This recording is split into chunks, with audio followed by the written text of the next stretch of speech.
this alcove, you know.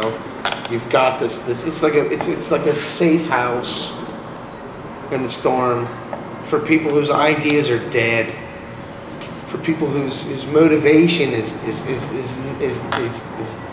you know, just aught. It's just zero. A small fish in a big pond, or what is it? Well, that's a big fish in a small pond. Or small fish in a big pond. So I don't know how it goes.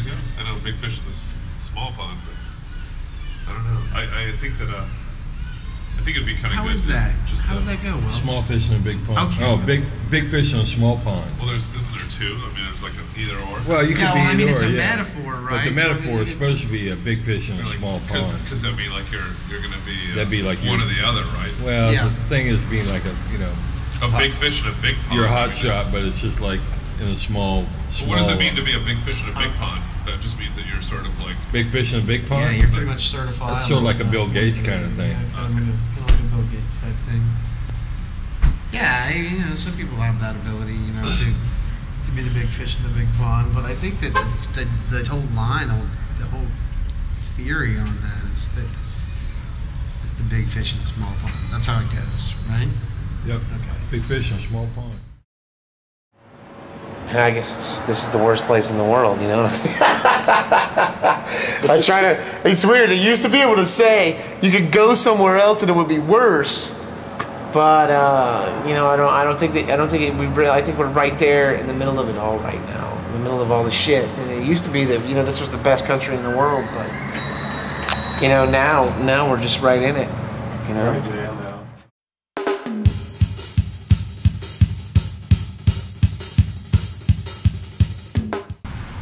You know, and I think that this place, even though people get so hyped out on caffeine, they're talking over each other, represents that validity. You know what I mean? This is not the corner bar anymore. This is like a penny arcade.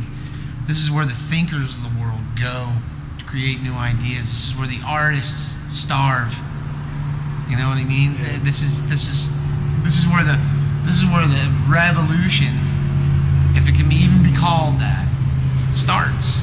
I almost think it, to a certain extent, that there's really not necessarily a new revolution. It's just a continuation or a rebirth of an old revolution, so to speak.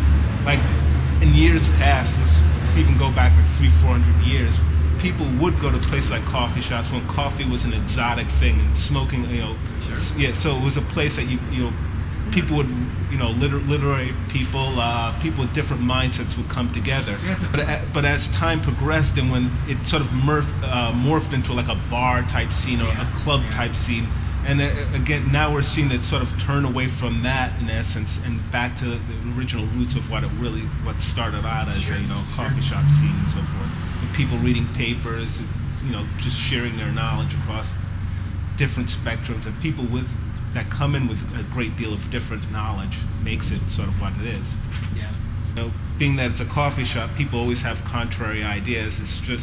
It's really nice when a person can express their ideas well and get it across. And that's sort of, you know, where you have to learn to listen. Even a person who can't express their idea properly, you have to really, you know, meet out and see where they're trying to get their point. And the joy is in trying to figure out a person's point. And actually, once you figure that out, and like the next time you see the person, you have a sort of common starting ground. Even though if they can't express their point very well, you know where they're coming from and how their point is expressed, so you can continue on. Yeah. When you come here, it's a constant. It's the people that you know, it's the people that you trust, it's the people that you know that you could say something. You might not be able to say something like that anywhere else in the world, you know, and get away with it. Because people have the ability to forgive you, because these are the liberated soldiers of the world. You know what I mean? It's you and me and Welch. We're the people that we don't fit in anywhere, and we have to find a little place like this to feel comfortable. Do you really want to be a person who fits in everywhere, and that's the kind of person you're avoiding?